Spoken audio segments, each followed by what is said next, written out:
I became an inventor by accident. I was out of the Air Force in 1956. No, that's not true. I went in 1956. Came out in 1959, was working at the University of Washington, and I came up with an idea from reading a magazine article for a new kind of a phonograph tone arm. Now that was before cassette tapes, CDs, DVDs, any of the cool stuff we've got now. And it was an arm that instead of hinging and pivoting as it went across the record, went straight, radial linear tracking tone arm. And it was the hardest invention I ever made.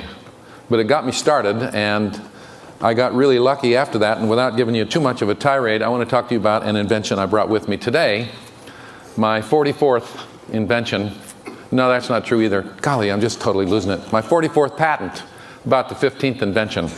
I call this hypersonic sound. I'm going to play it for you in a couple of minutes, but I want to make an analogy before I do to this. I usually show this hypersonic sound and people will say, that's really cool, but what's it good for? And I say, what is the light bulb good for? Sound, light. I'm going to draw the analogy. When Edison invented the light bulb, pretty much looked like this. Hasn't changed that much. Light came out of it in every direction. Before the light bulb was invented, people had figured out how to put a reflector behind it, focus it a little bit, put lenses in front of it, focus it a little bit better. Ultimately, we figured out how to make things like lasers that were totally focused. Now think about where the world would be today if we had the light bulb, but you couldn't focus light. If when you turned one on, it just went wherever it wanted to. That's the way loudspeakers pretty much are. You turn on a loudspeaker, and after almost 80 years of having those gadgets, the sound just kind of goes where it wants. Even when you're standing in front of a megaphone, it's pretty much every direction. A little bit of differential, but not much.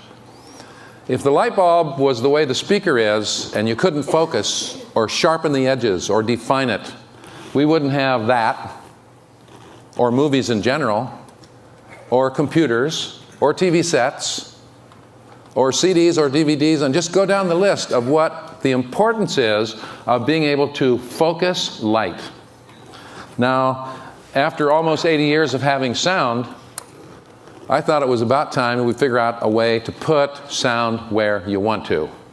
I have a couple of units. That guy there was made for a demo I did yesterday, early in the day, for a big car maker in Detroit who wants to put them in a car, small version, over your head, so that you can actually get binaural sound in a car.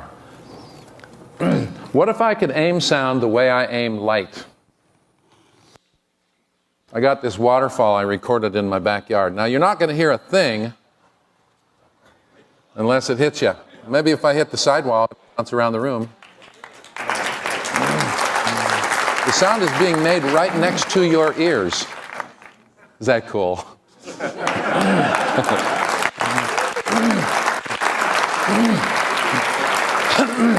Because I have some limited time, I'll cut it off for a second and tell you about how it works and what it's good for. Of course, like light, it's great to be able to put sound to highlight a clothing rack or the cornflakes or the toothpaste or a talking plaque in a movie theater lobby. Sony's got an idea. Sony's our biggest customers right now. They tried this back in the 60s and were too smart, and so they gave up. But they want to use it in the... Seriously, there's a mix an inventor has to have. You have to be kind of smart.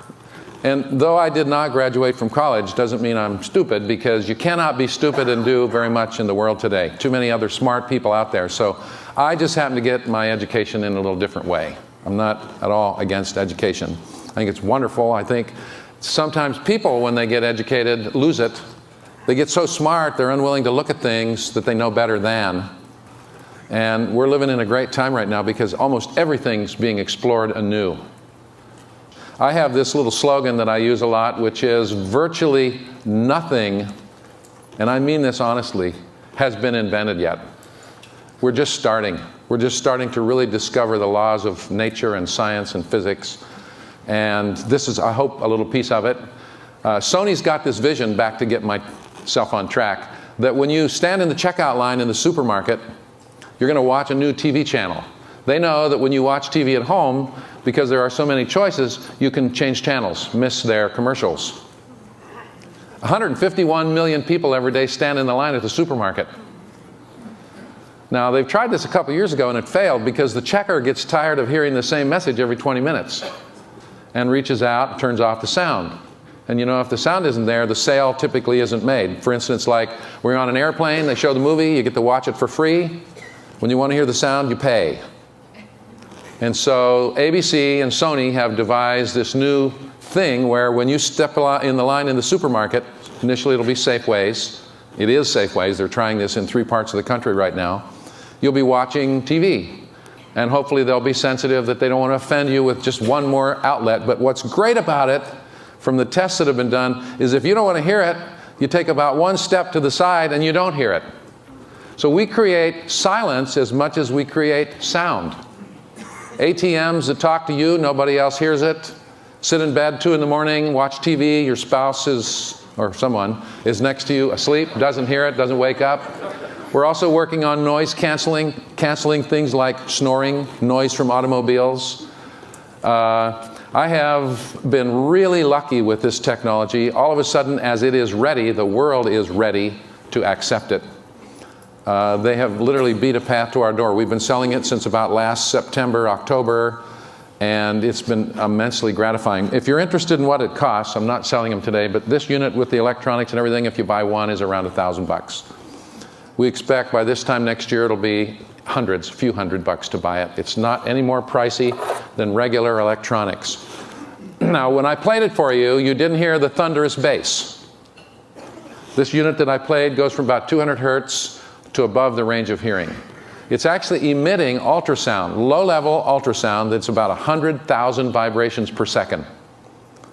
And the sound that you're hearing, unlike a regular speaker on which all the sound is made on the face, is made out in front of it in the air.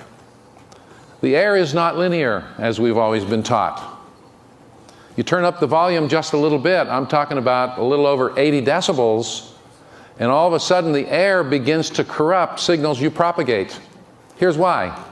The speed of sound is not a constant. It's fairly slow. It changes with temperature and with barometric pressure. Now imagine, if you will, without getting too technical, I'm making a little sine wave here in the air. Well, if I turn up the amplitude too much, I'm having an effect on the pressure, which means during the making of that sine wave, the speed at which it is propagating is shifting. All of audio, as we know it, is an attempt to be more and more perfectly linear. Linearity means higher quality sound. Hypersonic sound is exactly the opposite. It's 100% based on nonlinearity. An effect happens in the air.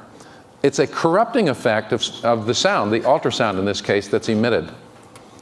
But it's so predictable that you can produce very precise audio out of that effect. Now, the question is, where is the sound made? Instead of being made on the face of the cone, it's made at literally billions of little independent points along this narrow column in the air. And so when I aim it towards you, what you hear is made right next to your ears. I said we can shorten the column. We can spread it out to cover the couch. I can put it so that one ear hears one speaker, the other ear hears the other. That's true binaural sound. When you listen to stereo in your home system, both ears hear both speakers.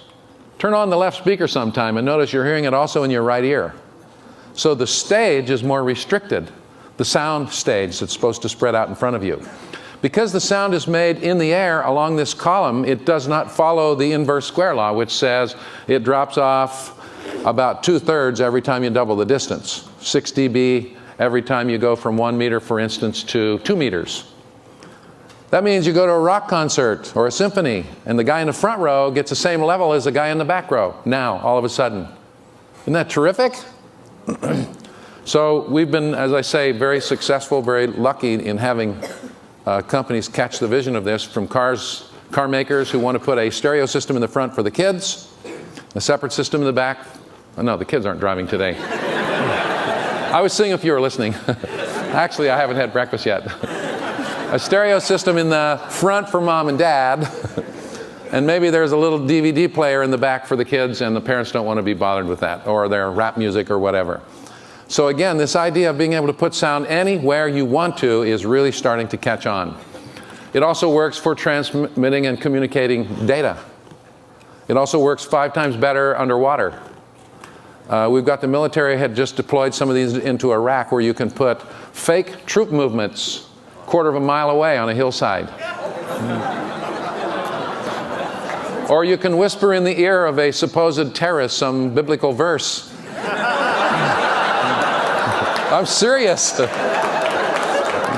And they have these infrared devices that can look at their countenance and see a fraction of a degree Kelvin in temperature shift from 100 yards away when they play this thing.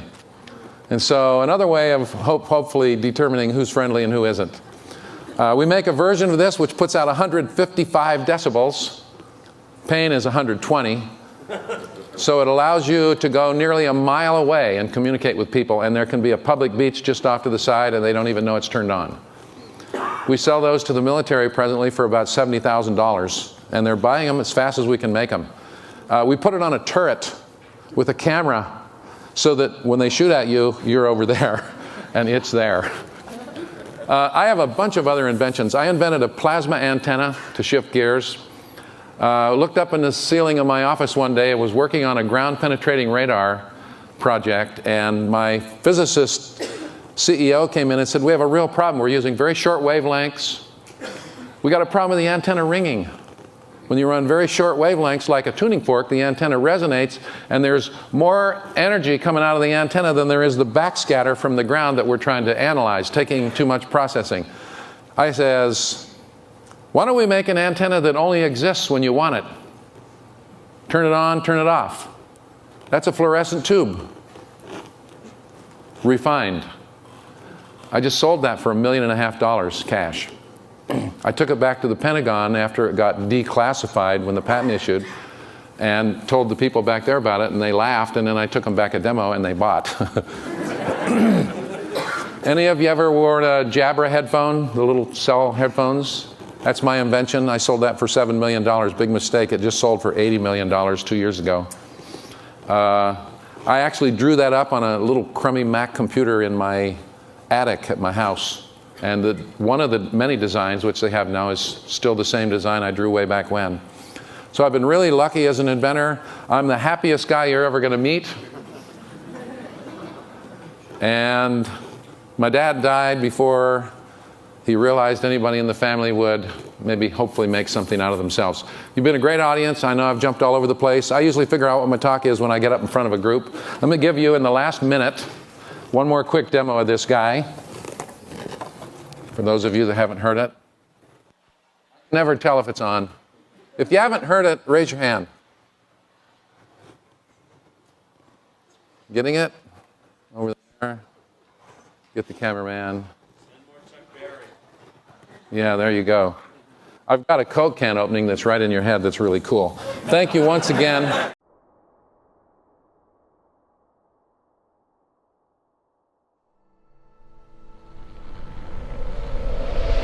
The film you're about to see has no characters.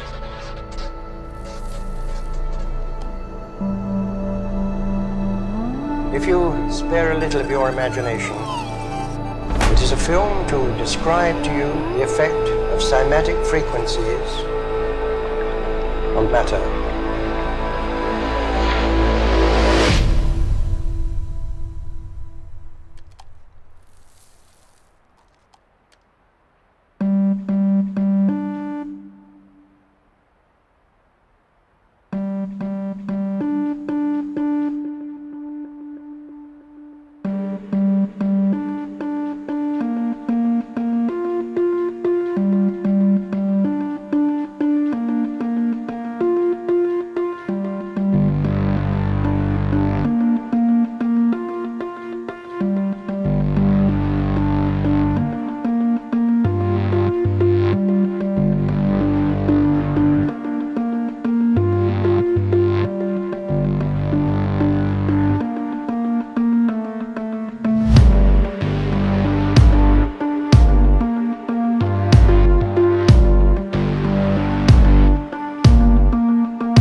everything owes its existence solely and completely to sound.